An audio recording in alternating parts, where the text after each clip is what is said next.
graphic designers, ever found yourself stuck deciding between Photoshop and Illustrator? Don't worry, I'm here to clear things up for you. First up, let's talk about Photoshop. Photoshop is your go-to for anything pixel-based. It's perfect for editing photos, creating digital paintings, and even making web graphics. If you need to manipulate images, apply filters, or work with layers, Photoshop is your best friend. Think of it as your digital darkroom. Now, Illustrator, on the other hand, is all about vectors. Vectors are scalable graphics that don't lose quality no matter how much you resize them. This makes Illustrator ideal for creating logos, icons, and any design that needs to be printed at various sizes. It's like having a magic wand for perfect, crisp graphics every time. So, what's the main difference? Photoshop uses pixels.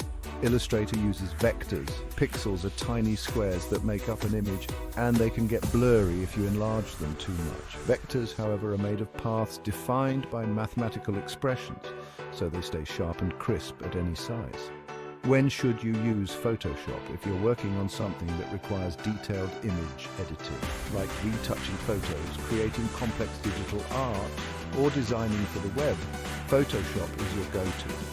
But if you're designing a logo, creating an infographic, or working on any project that involves precise shapes and lines, Illustrator is where you should be. In a nutshell, Photoshop is best for pixel-perfect image editing, while Illustrator excels in creating scalable vector graphics. So, which one should you use? It depends on your project. Understanding the strengths and weaknesses of each tool will help you make the right choice. That's it for now. Keep designing, stay creative, and don't forget to hit that like button if you found this helpful. Until next time.